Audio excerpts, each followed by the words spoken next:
Hello everyone. My name is Abbas Kudrati and I'm a Chief Cybersecurity Advisor for Microsoft Asia based in here, Melbourne, Australia. For today's topic, we will discuss about what is human operated ransomware and how we have seen an increase of human operated ransomware.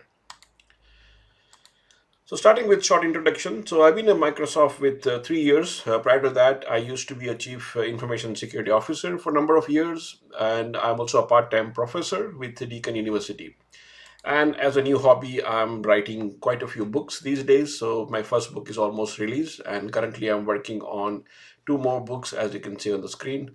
So if you get an opportunity, we would love to get your feedback on these books once you're able to read through it.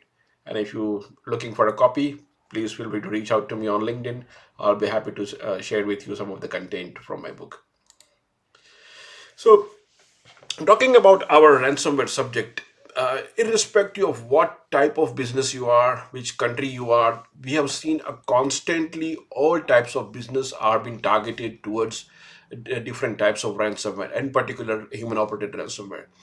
Just in last year itself, we have seen over 1,700 organization has been attacked by the various types of ransomware group. It is serious, and one of the reason we see these attacks are continuously increasing because the attack services are getting more and more inexpensive.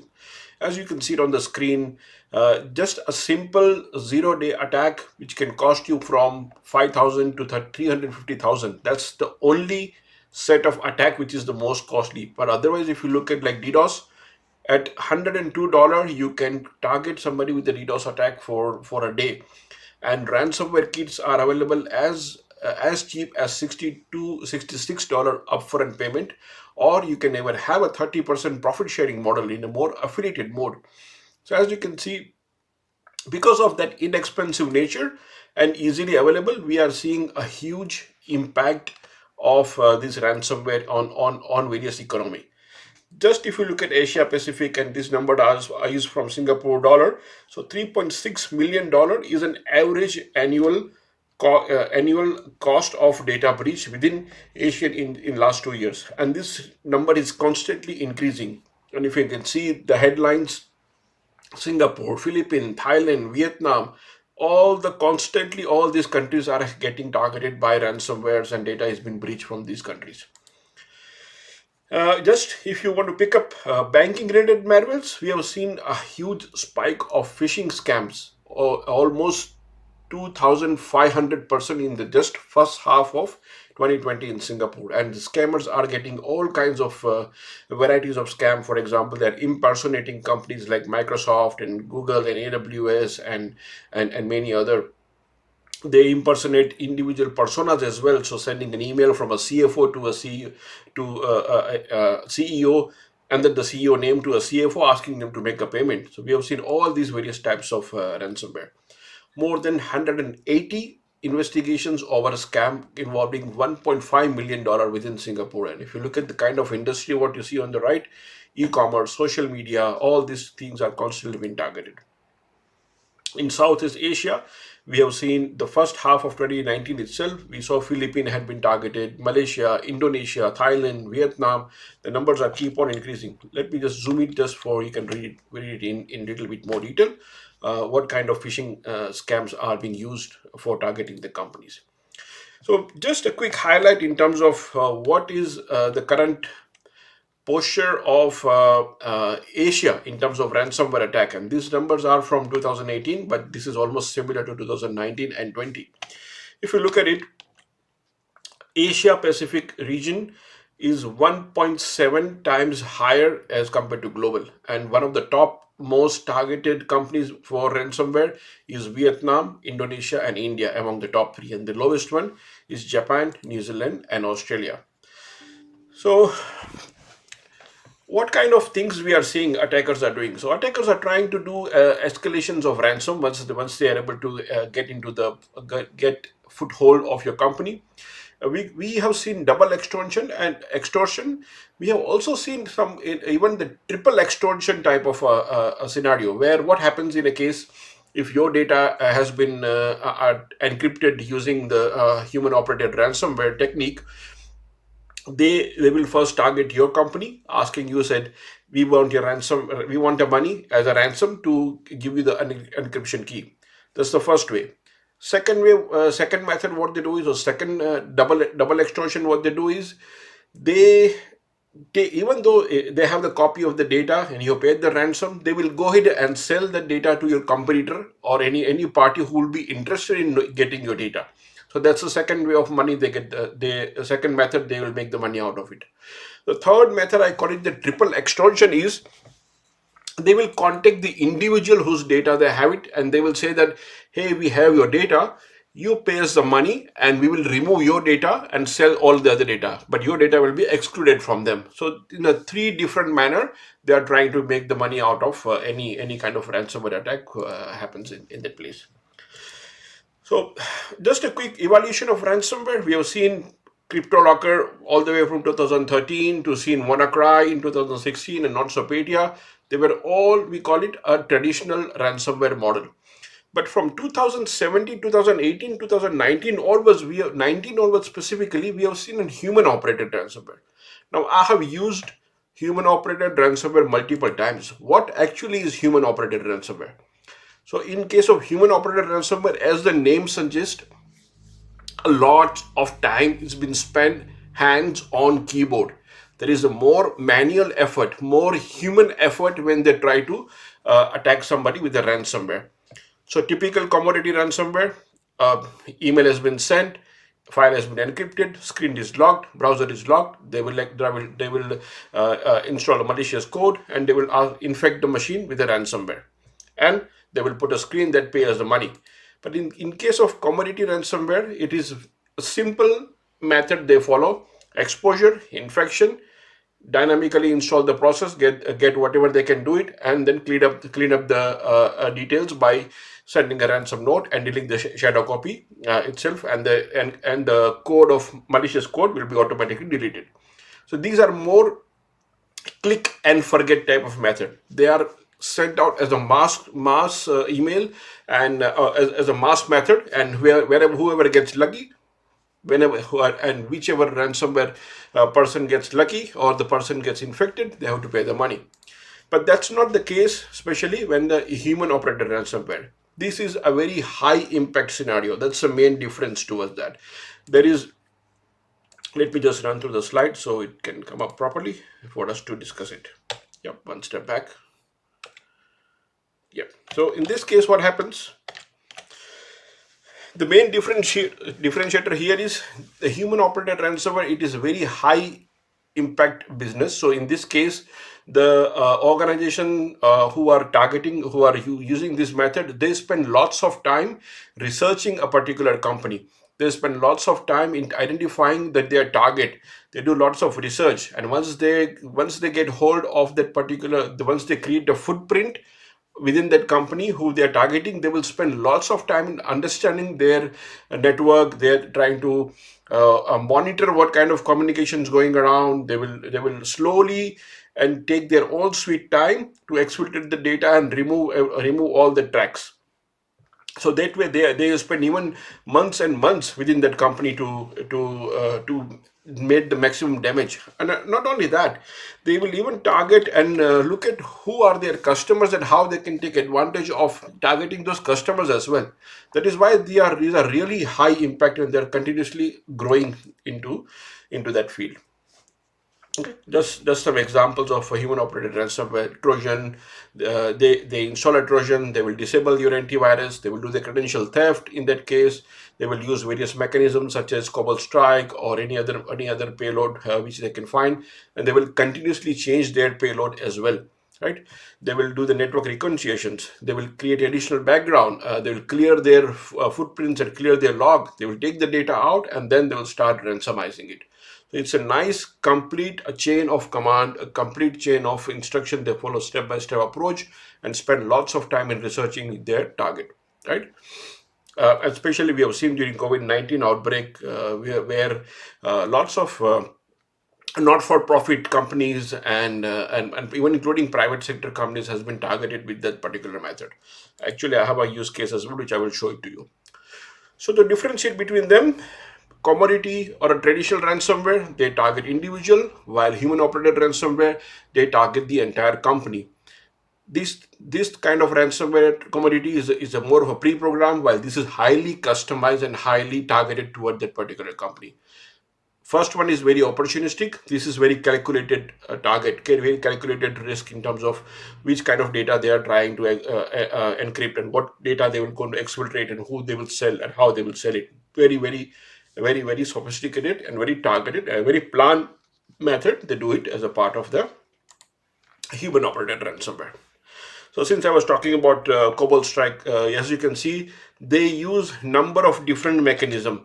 They start from initial access, how they will get hold of it, either the RDP brute force, remote desktop protocol brute force attack, or they will go and find the vulnerable internet facing applications, or they will go and look for the weak application settings. And if you see the phase from initial access to credential theft to lateral movement to persistent, they will keep on changing their methodology. So first they will, for RDP, they will use Mimikatz for getting credential access. Then they go to the lateral movement, then they will use, at that time, they will use Cobalt Strike. And further, to create a persistent, they will create the new account, and they will use payload like Robinhood.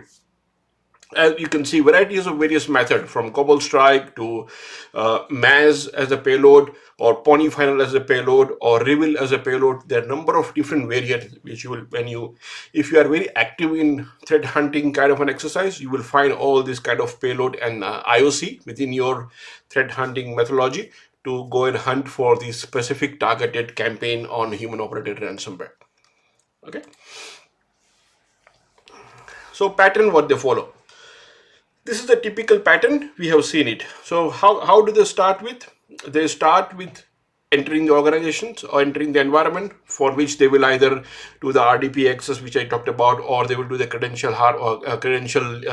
password spray by email or through browser. Once they get into, once they find a legitimate credential, then they will do the data center attack through RDP access or SSH servers. And once they get into the environment, then they start creating a privilege for their particular account, because they have done the identity theft. Then they will do the malware installation. Once they have done that, that's the main game starts, which is like trying to encrypt the data, lock your data, exfiltrating the data, taking the data out, and then asking for the money and extortion of the demand money. And they will even sabotage your backup and recovery method product, what you have, or any kind of backup which is still available on the network. They will even sabotage that, and they will continuously create their entry, or we call it a persistency within the network, so they can do further damage either to your employer or to employees or to further customers who you are dealing with, right? So this is the pattern they follow. And we have seen some similar pattern in many cases, which I want to highlight you as one of the example of use case what we have seen in the Colonial Pipeline, which is I'm going to show you after this slide. But if you look at this human operated ransomware kill chain, there are a number of, I would say, then there are a number of preventive control which are available at your disposal. If you are using, for example, Windows 10, then you have features like BitLocker, you have features like Credential Guard, you have features like Application Guard and whatnot. And you can follow that MITRE attack kill chain methodology to identify that what kind of preventive control you can implement in your environment. This is one such examples, but there are many other examples which I will share as a part of my slide deck, which you can get it from the organizer. I've given lots of checklists in there. So follow the checklist and you can implement or review your environment in terms of what do I need to secure, and what kind of others, what can I do to secure, and what are the current gaps today in my environment to implement that preventive control into the within my organizations, right? So let's look at one particular use case which you must have heard recently, that Colonial Pipeline, one of the American company, was a ransomware attack. So I tried to match in terms of what happened in that case. If you look at it, the incident overview, on 6th of May, a malicious actor had launched a particular attack, and they started stealing the data and locked the computers of that particular company and started requesting the ransom. Within a day, which is next day, 7th May, Colonial Pipeline even paid the ransom.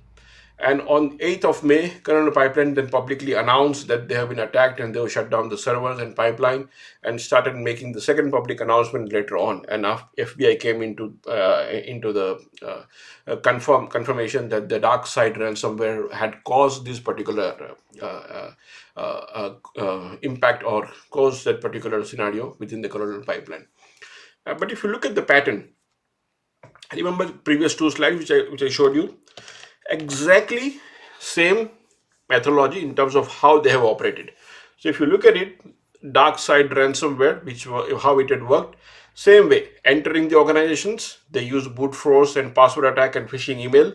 Then they included a malicious Google Drive link to which contained a link to a downloader and a Dropbox link with a zip file, and within that zip file there was a malicious malicious malware in that. Once that malware was downloaded, they started using TeamViewer to create that kind of a connection between the command and control center, and they started using further backdoor with a keylogger, and started taking screenshots and many other things. Once they got hold of that, they did the same objective, right? They executed using the encrypting the data, started exfiltrating the data, and asked the money from them, and even sabotaged their backup and recovery mechanism. So exactly same pattern as I explained with you, which confirms that this was a kind of a human operated ransomware campaign from a dark side, which took the advantage of SQL injection vulnerability on their VPN infrastructure in case of Colonial Pipeline. So very sophisticated. They've spent number of days and hours in doing the research in terms of what that company does and what kind of weaknesses they have, and they do the targeted attack campaign in that.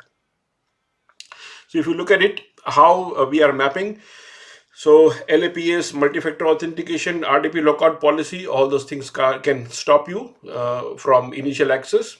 If you go further down, credential guard and credential theft and blocking the attack surface reduction, that can also help you in blocking some of the mimikatz and lasgan kind of an attack.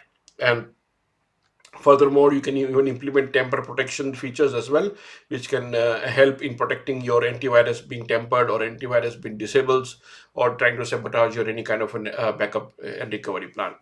There's a detailed link on this particular slide, which once you get a copy of the slide deck, you can download the entire guidance in that case as well. Okay. So some of the key takeaway. The threats are continuously evolving. As you have seen, there is a new business model, the way these attackers are operating, and the kind of impact they are doing is such a huge. So there is no single way to protect everything. You have to be very creative and understand what they are doing and how they are doing it, and follow a good if you look at it, the approach they took is, it always starts with an initial access, and that once they gain the initial access, then they start doing every other thing. So protecting your identity is a number one priority. One of the things you can do is having a multi-factor authentication 100% of the time, 100% of your employee. So that way, if any password is compromised, you have a second factor authentication, which can really help blocking those identity-based attacks such as phishing or brute force or a password spray kind of an attack. And there are other mitigation plan which are available as a part of the deck, as you can see here. I will be sharing, as I said, the slide deck, but you will. This is the kind of checklist I was talking about. There are guidance available in terms of what do you need to do to secure your email. Who should be assigned the responsibility? What are the measurement criteria? Let me zoom a bit so you can have a better look at it. So, for example, percentage of computers being protections are enabled. How soon you have to do it? Typically within 30 days, I want to finish that. And how I'm going to implement it. Having VBA script blocked, implementing the attack surface reduction rule base. All those things you might have to do it as a part of that. Another example, just quickly, I want to show you one more example before we conclude this presentation. For example, endpoint protection. Same way, you want to know why, what are you doing it, why are you doing it, but how in case of you need to block all the non-threats. You need to apply the security baseline. You have to keep your software updated and support updated. You need to block the unexpected traffic. And who has to take care of that? It could be your project leadership team, IT, central IT, and whatnot. And my couple of measurement criteria is percentage of endpoint meeting the security standard, and which has to be done within 30 to 60 days, as I was talking about, right? So that way, I have number of other guidelines in terms of entering the environment, traversing the spreading part of it, executive part of it, as well as data protection, securing how to secure the backup as well, which is also one good example. I thought I will quickly share with you since I have a couple of extra minutes. So if you look at it, some of the examples how you are going to secure the backup, what all you need to back up. You make sure you have a rapid discovery plan, protect the storage by even applying the encryption towards that, and we provide on Azure side we do Azure backup, which is very easy to use, including Azure blob storage for easy backup solution for your data or your applications. And one of the measurement criteria is mean time to recover or to meet your BCPDR requirement, and this also has to be done within 30 to 60 days plan as well. Okay. So with that, I would like to conclude my presentation. But as I said, number of guidance is available. If you visit Microsoft portal and look for human operated ransomware, you will be able to find the complete slide deck with all the guidance. Otherwise, please try to get a hold of my PDF version of my copy, and you will be able to download this particular. Or another way to download is if you visit aka.ms/Abbas.